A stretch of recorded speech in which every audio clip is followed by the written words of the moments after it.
informação importante, esse tema sempre é muito importante porque o estado do Ceará é um estado pioneiro, né, na realização de transplantes.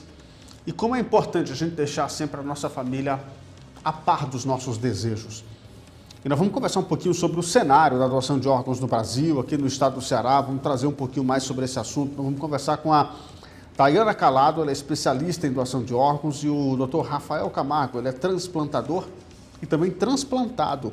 A gente vai falar sobre esse assunto agora, aqui dentro do nosso ponto de vista. Nossa equipe já está preparando aqui os nossos convidados para a gente iniciar esse papo aqui dentro do nosso ponto de vista.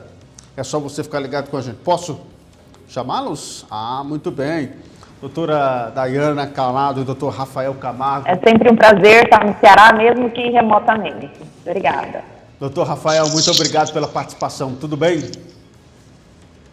Obrigado, tudo bem. É um prazer estar aqui. Olha, já vou soltando o primeiro tema para a gente debater. Eu queria, doutora, que a senhora pudesse falar para a gente qual o cenário atual, né, da doação de órgãos aqui no Brasil. Queria que a senhora pudesse trazer esse panorama para a gente ambientar e a gente começar a nossa conversa aqui no programa. Sim, atualmente nós temos a maior lista que nós já tivemos na história, né? É um dado bem preocupante. Nós estamos passando das 50 mil pessoas que aguardam para o órgão hoje no nosso país. Mais de 1.000 pessoas são crianças. Né, e nós temos aí, dentre várias problemáticas que impedem, né, que esses números avancem e melhorem, a recusa familiar, que nós estamos aí com 44%, quase metade dos brasileiros recusam ainda a doação de órgãos. Perfeitamente. Doutor, estou ouvindo ela bem aqui, sim. Vamos continuar aqui com a nossa pauta. A gente já falou sobre esse cenário. Eu queria ouvir o senhor, doutor Rafael Camargo, porque o senhor, além de trabalhar com transplantes, o senhor também é um transplantado, né? Eu queria que o senhor pudesse falar um pouquinho sobre essa experiência, como é trabalhar de fora, mas também viver essa realidade de quem também já recebeu um órgão. Sim, isso é um privilégio, né? E eu acabei eu estava na faculdade de medicina já e acabei tendo que ser submetido a um transplante, né? Um transplante de medula, tá? Com uma doação da minha irmã, né? Então, hoje em dia eu vivo há mais de 25 anos aí com um tecido que não é meu, né? E estou aqui graças a isso. E isso faz a gente se ligar no propósito, né? Isso fez toda a minha formação vinculada para isso, né? E a gente hoje em dia trabalha junto da doação de órgãos. Eu sou oftalmologista, né? Especializado aí na parte cirúrgica de transplante de córnea, então a gente está sempre à frente, sempre alavancando o tema da doação de órgãos e tecidos aí, onde que a gente pode, né, levantando essa bandeira, porque, como a doutora disse, mais de 60 mil pessoas à espera, né, e o tempo para essas pessoas, ele é muito cruel, né, e com uma doação simples sim, entendendo todo o processo, e a gente ajudando isso a ter a informação correta, quebrando paradigmas, a gente consegue salvar vidas, devolver qualidade de vida, né, confortar corações de quem doou, e assim a gente toca com esse propósito de levantar essa bandeira. Perfeitamente. Doutora Dayana, me diga uma coisa, quem é que pode ser um doador? E como se tornar um doador? Explica pra gente. Todos nós podemos ser doadores.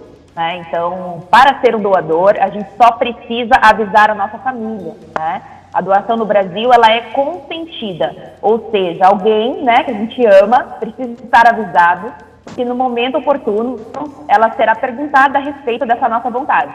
Né? Então, por isso é muito importante que a gente deixe avisado, que a gente tenha essa conversa em casa a respeito dos nossos desejos, né, daquilo que a gente quer que seja feito conosco, quando a gente não estiver mais aqui para falar, né? Então, a campanha que a gente faz no Brasil é essa: avise a sua família. E existem, né, dois tipos de doadores, que é o doador falecido, que pode doar todos os órgãos e tecidos, e como o Rafa, a gente sabe também alguns tecidos e alguns órgãos também podem ser doados em vida. E temos esses dois tipos de doadores: doador falecido, doador vivo. E para acontecer, né, no caso do doador falecido, a gente precisa avisar a nossa família. Doutora, Em que situação os órgãos de uma pessoa podem ser transplantados em outra? A senhora pode explicar para a gente, por favor? Quando o indivíduo, né, acho que o doutor estava explicando isso, o indivíduo ele tem uma doença que ele já esgotou todas as possibilidades de tratamento, né, pessoas, por exemplo, que precisam de um transplante renal, ficam em hemodiálise, a única alternativa que essa pessoa tem é o transplante, né, então cada órgão tem aí a sua condição específica, né, o paciente ele tem a sua condição específica para precisar desse órgão, mas geralmente são nessas situações, onde ele já fez todo tipo de tratamento e não existe mais nenhuma possibilidade. E aí que esse indivíduo entra numa lista de transplante para guardar o seu órgão como a única possibilidade, né, a única chance dele voltar a viver. E quais são os órgãos, doutora, que podem ser doados? Coração, entre os órgãos sólidos, né, que a gente chama coração, os pulmões, fígado, os rins, o pâncreas, intestino e os tecidos, né, a córnea, pele, ossos, músculo, tendões, as válvulas cardíacas, a medula óssea. Então a gente percebe e entende, né, que não existe nada mais precioso do que aquilo que a gente carrega no próprio corpo, né? Então muitas pessoas podem ser ajudadas através desse gesto. Doutora, uma pergunta que todo mundo se faz quando vai falar sobre doação de órgãos, esse processo, eu posso doar um órgão, isso vai afetar a minha vida, eu que fiz a doação de medula, por exemplo, isso vai afetar a minha vida, eu vou ter prejuízo na minha qualidade de vida? Explica pra gente. Não, isso é sempre um princípio da doação entre vivos, né? Quando a gente parte para uma doação entre dois parentes ou não aparentados, entre vivos, o primeiro princípio é você não prejudicar o doador, tá? É lógico que ele tem algumas perdas momentâneas, por exemplo, você vai doar a medula óssea, existe alguma dificuldade, assim, logo que sai, mas isso aí é recuperável, a medula se refaz, não faz falta para o doador, tá? A questão de você fazer uma doação de um rim, né, para um ente querido, isso passa por um crivo, até de uma análise multidisciplinar nos serviços do Brasil, que são muito sérios, para você ter essa pessoa capacitada a fazer essa doação, né? Então, quando se você vai ser o doador de um ente querido ou de uma pessoa que você não conhece, em vida, isso passa por o primeiro critério de não ter a sua saúde prejudicada. Senão não faz sentido a gente prejudicar a saúde de um à mercê da saúde do outro, né? É lógico que a gente doa, mas esse é um princípio básico da doação. Isso é levado muito a sério, porque tem critérios para você fazer esse processo. Perfeitamente. Justamente sobre esses critérios, doutora Daiana, queria que a senhora pudesse fazer. Não é assim tão simples, né? Estou precisando vou para o hospital e realizo o procedimento. Não é assim tão simples. Existe uma série de critérios que precisam ser atendidos, porque tem muita gente esperando uma doação, não é? Queria que vocês pudessem deixar um recado para quem está nos assistindo agora, em casa, ou no trabalho, ou seja qual for a plataforma. Um recado que vocês possam deixar para quem tem medo de fazer a doação, mas para aquela pessoa que tem aquela vontade, mas não sabe a forma de manifestar para os seus familiares. Que recado cada um de vocês pode deixar para essa pessoa que pode ajudar a salvar outra vida? Começando pela doutora Daiana, por favor.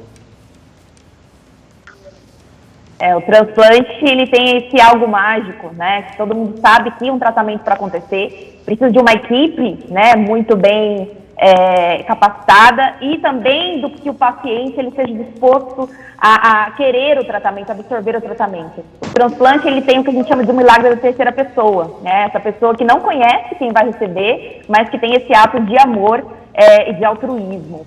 O transplante é a única chance, como a gente já falou aqui, para muitos indivíduos que esperam por esse órgão. Eu sou uma família doadora, eu já passei por esse momento, eu pude doar os órgãos do meu pai também, porque ele disse para mim que queria, né? Então foi muito importante, muito especial participar desse momento de permitir que ele continuasse vivendo através de outras pessoas. Então esse recado que eu tenho para dar e essa conversa a gente precisa ter em casa, para que a família consiga tomar a melhor decisão nesse momento. Perfeitamente. Doutor Rafael, que recado o senhor deixa para a nossa audiência? Bom, eu também, assim como a doutora Dai falou, eu acho que transplante é um ato de amor que não tem maior no mundo. Ele diz sobre a esperança de ter uma humanidade melhor, ele vai muito além do que uma cirurgia, do que devolver a vida, né?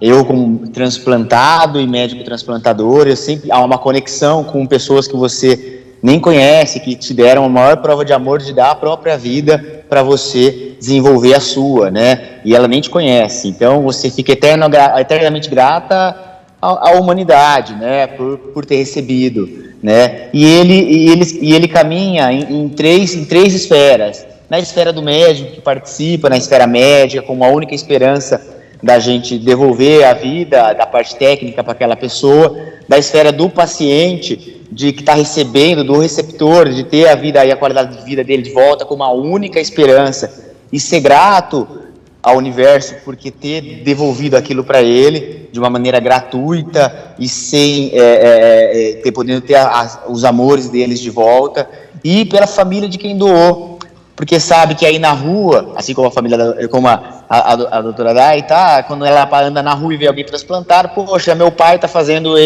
essa pessoa andar daquele jeito, tá, meu pai tá trazendo a alegria, a vida de volta, e diante de um momento tão difícil, poder acolher o coração daquela família que doou.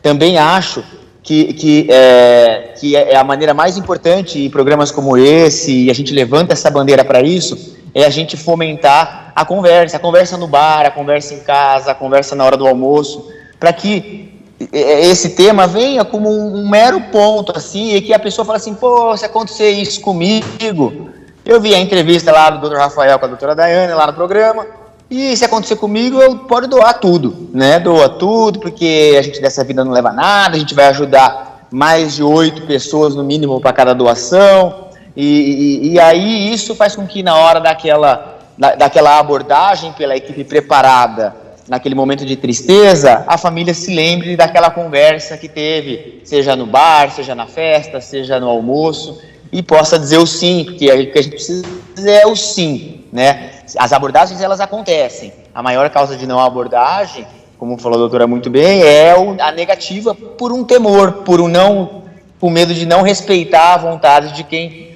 tá lá, mas será que se eu doar o órgão, será que é isso mesmo que ele queria? Então, para a gente não ter essa dúvida, a gente coloca na mesa e conversa, tá? E aí fala assim, ó, se acontecer comigo, pode doar, tá? É isso aí. Então, conversem em casa, divulguem, ajude a fomentar o tema. É isso que a gente precisa no Brasil.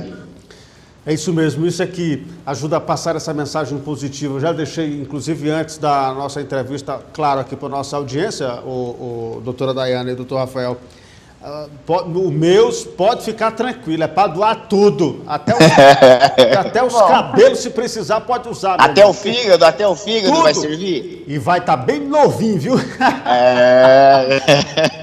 Pode doar tudo, porque, gente, não há coisa melhor do mundo para você saber que uma pessoa vai estar bem, vai ter qualidade de vida com a sua ajuda, com a sua colaboração. Então, faça parte dessa corrente. Eu sou doador de sangue já, e eu acho que as pessoas precisam entender um pouco mais sobre isso para ajudarem também outras pessoas. Muito obrigado aqui. Desculpa os transtornos com a internet, mas é assim mesmo. Muito obrigado pela atenção e bom trabalho para vocês.